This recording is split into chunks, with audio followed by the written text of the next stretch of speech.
Okay, we are recording, so for your benefit, this is DefenderCast. It is a podcast about business, property and positive thinking, and we are in collaboration with Bridging and Commercial and the most fantastic lender that there is at the moment, which is TAB.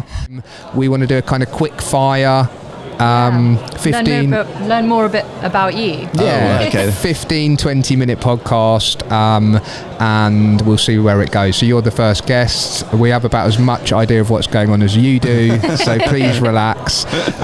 Let's start with your name, if you don't mind, and your company. So my name is Michael Dean. I'm principal and co-founder of Avamore Capital, which is a development and bridging lender based in the City of London. Okay, perfect. And my quick question here is maybe your elevator pitch, or do you want to give us a quick bit about the business? So Avamore was set up 4 years ago by myself, Nick Petkov and Zahir Mirza, and we were shortly joined after by Amit Majithia. And we initially started out as the investment vehicle of a couple of family offices, and we've now basically evolved the business into an institutionally backed bridge and development lender, where we focus on three core areas, which is larger scale conversion projects up to £5 million loan tickets, our signature finish and exit, where we effectively step into part built or part completed schemes, and then we're also doing we're quite competitive in dev exits as well. That must be keeping you busy at the moment, stepping into part built schemes. It's a funny thing, Duncan, because we've been doing it since pretty much day one. Even in our first year, we did a £5.7 million step into a scheme of 2 large houses in North London, which still needed £1 million spending on them between the two. And I think something in the region of 40% of all the deals that we've done historically have involved some element of part built or incomplete status. So I think we kind of take it on our stride because we're just used to it. We're both lenders and property people. So, and I think that helps. Is that something which you're seeing growing, that trend where you're getting more demand for it, or is it pretty similar to when you started? I think we're probably seeing more of it just because we're a bit better at communicating that we do it. I actually think that, if I'm honest, I don't think there's been a material change. I think there were always part completed schemes out there, and we were seeing them even from the get-go.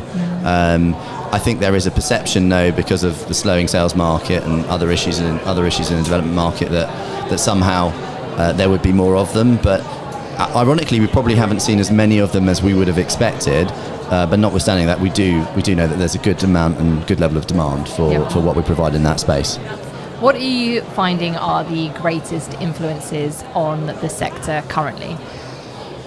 I think what we are seeing now probably hasn't changed materially over the last 3 or 4 years since we started, which is a huge number of market operators, a lot of whom are doing the same thing, and I think we probably have to include ourselves in that category. We ultimately are all selling the same product, and we're just sort of packaging it up or marketing it in a slightly different way. How do you have an impact on that basis? Because I've heard people say, and I agree, that there isn't really many USPs.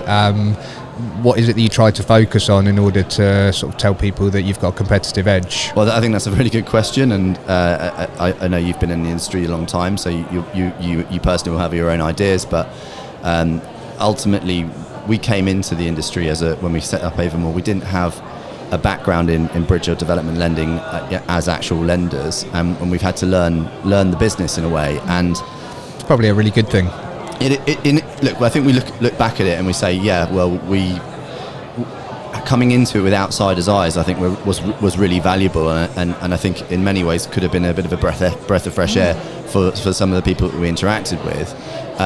Obviously, that also leads to its own frustrations because we also sometimes don't conform to the industry norms, and brokers and borrowers sometimes may have shrugged their shoulders at some of the decisions that we might have made. You can't please everyone all the time, can you? Yeah, I think we've learnt that. So I think quite simply, to identify your USPs, as you rightly say, is really important, and to differentiate yourself in some particular way. And I think the ways to do that, in our experience, are find areas where you are unique or the best at what you do, and work off that. Because we've not been in the industry for a particularly long period of time, it means that we can't necessarily do the same thing as everyone else, but just rely on the fact that we've got the best relationships or the deepest relationships. And I know that certain people have bounced around from different lenders or created new lenders recently, and they've been able to trade off the back of having really good relationships within the industry. That's a really good point as well. I actually had a conversation with a broker recently, and he was saying the bridging market is completely built on trust, and having those solid relationships in there is actually a USP for most lenders, because if you don't have that, how, just saying that you've got speed and flexibility and everything else isn't going to get you the traction that you need. I would agree with that. I had my own experience probably when we were 9 months into Avamore, and I picked up the phone to one of the largest packagers, and I said, look, I'm this great exciting, with this great exciting lender, and we're family office backed and this, that and the other. And he said, listen, I get 3 calls a day from people like you. Why should I do business with you? I do £40 million a month with lender X. Why should I give you some of their business? What's special about you? And ultimately, you just hung up. Yeah. and I said, fair enough. I think maybe I should just, if you don't want to talk to me anymore, that's fine. And ironically, actually, we can continue the conversation. But he made a good point, and ultimately, what you just said, Beth, around trust, it's so important. It's when I talk to my origination team, I said we don't sell financial services, we sell trust. That's ultimately because when a broker comes to you with a deal, they're trusting you sometimes with a client that they've had their entire career, or a client that they're hoping to have for their entire career. And if you make a mess of that case for them, they're in danger of losing that client. Yep. And that, if you look at the potential loss of revenue over in the future, that's going to be quite material for them. Absolutely. Yeah. It doesn't just end at the bridge. It starts at the bridge, and it doesn't end at the development either. There's term finance later, and it's not, and that's just on one I guess transaction for their portfolio. I think that's the fundamentals of all business, and I think if you're pushing that down to your team, then it will serve you very, very well. I mean, I've sort of coined the phrase of TAB, trust, transparency, and I think it's really important, even if you can't help, to tell people you can't help and why quickly. It's not just about delivering always on what you say you're going to do and making sure you get the basics right, but building trust really does, I think, help you stand the test of time. Absolutely. What do you think we'll see on a major development side next year? What big change do you expect to see? Within our industry, I think no one's got a crystal ball, and obviously we've got quite a big thing happening next month politically, and then potentially at the end of January another political issue as well. So I can't really comment to that. Certainly one of the things that someone who's quite active in the funding space said to me is that he feels that the number of operators within our industry is probably likely to shrink. Some of it will be, we may see some M&A activity. I think that the market is hugely ripe for consolidation, and I would fully expect larger operators to look at niche specialists increasingly, and looking to either do full buyouts or effectively acquire teams and that sort of thing. Do you expect to see that from larger lenders outside our bridging and development space? So what someone said to me was he thinks that there is a good probability that people who've recently been able to get banking licenses but don't actually have any lending infrastructure may look at acquiring lending businesses, even non-reg lenders. One of the issues that you have when you are a real lender with hairs and warts and all, is that the PRA will look at that and start to make things more difficult for you. Whereas if you've just got if you're applying for a banking license with just a business plan and nothing else, there are no hairs or warts because everything's perfect because you've not actually had to do anything. I mean, banks are required to do a lot more than just lend money, and lending businesses have had some experience. I think this is a cheap way to raise money, taking deposits, and ultimately there's a lot more involved. And yeah, I think you're right. I think some lenders need to be careful what they wish for, having been through a process of selling a lending business and seeing what that evolves into. I think you're right that there'll be some consolidation, but there'll also be some losers. Some lenders have already disappeared out of the marketplace, and I can imagine that they're feeling the pinch. And I don't think it's, like you said, the political landscape makes it very, very difficult to guess what it's going to look like. Yeah. Do you think there would be more exits based on the fact that margins are being compressed, or that the fact that they might not be underwriting deals as well as they should be? I think you're going to see an element of both of that, Beth, to be honest with you. Look, we've already heard stories about some of our peers having funding lines pulled because the quality of the credit that they've been underwriting hasn't been good enough, and therefore their access to funding is going to become limited. And when you're if you can't access funding as a lender, that's a pretty fundamental thing to your continued operation. Yeah. So that and I think sometimes if you want to get a bit more margin, you take a bit of, you compromise a little bit on credit. Yep. And so one thing can often lead to the other. It's a vicious cycle as well, because with lenders who've got institutional funding lines, they have to get that money out the door because they're being charged for it. So they potentially could be looking at stuff which they wouldn't normally look to. Yeah, I mean, it is a dangerous place to be in.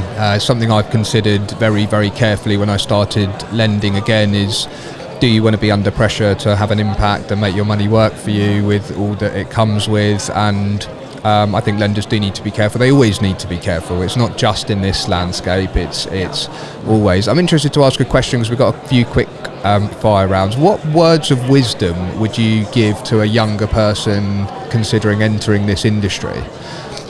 Having been there yourself, I mean, maybe age being almost irrelevant, but someone looking to enter the industry, what words of wisdom could you provide? I think I would give the same words of advice to someone who, the same that I received when I was a young buck at Cushman and Wakefield, the surveying and surveying property consultancy, going back sort of 13, 14 years ago, which is, always be good to people, always be nice to people, never cross anyone in, because the bridging and development industry is effectively an extension of the property industry, and it's a small world, and you never know when you're going to need to work with someone or ask a favour of someone.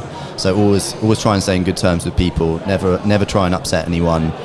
Always be decent. I completed a deal yesterday with someone who I've known. It turns out I've known them for 5 years, and it's taken us 5 years to do our first transaction. Love that. But I know, I absolutely love it. It's such a good thing, such a good feeling, because you know that it's something that's come out of the trust and respect that you've. Yeah, and that would never have come if you hadn't have put the effort in, and you're not even putting the effort in specifically for that person, but you're kind of pushing your message out and pushing out positive vibes, and things come back to you. It's not always about the deal or the end result. It's just about building all those things. Exactly. Duncan talked about trust, and someone said to me the components of trust are consistency and time, and so I think that would certainly be something that I would advise anyone who's not just into our industry but new to any business.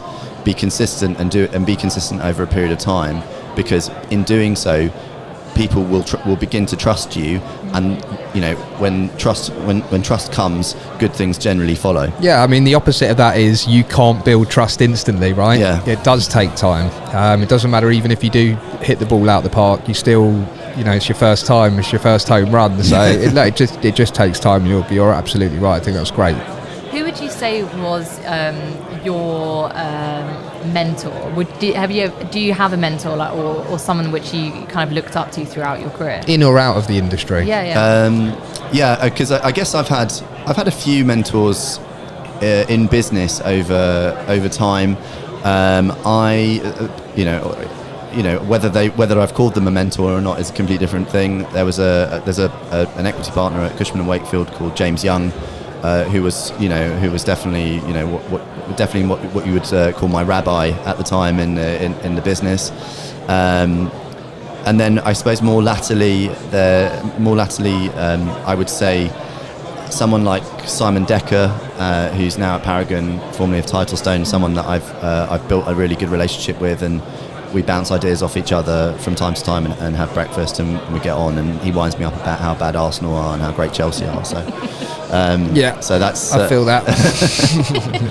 It's nice to have the kind of lender and lender relationships as well, because we're seeing more and more of that at the moment, because even though lenders are competing with each other, we're seeing a lot more kind of like breakfasts with each other just to catch up and see what they're feeling about the market, because there isn't a huge amount of data in this space, so you're kind of like relying on your own company, and goes back to the trust theme, right? I mean, if you want to hide all your information and keep it all to yourself, then expect to be kept out of the other circles where you can only learn, you only know what you know if you sit on your own in a dark room, and if you get yourself out there and you're prepared to share information, then you can learn what everybody else is thinking and what everybody else is doing, and it makes a lot of sense to me. I think I'd add to that.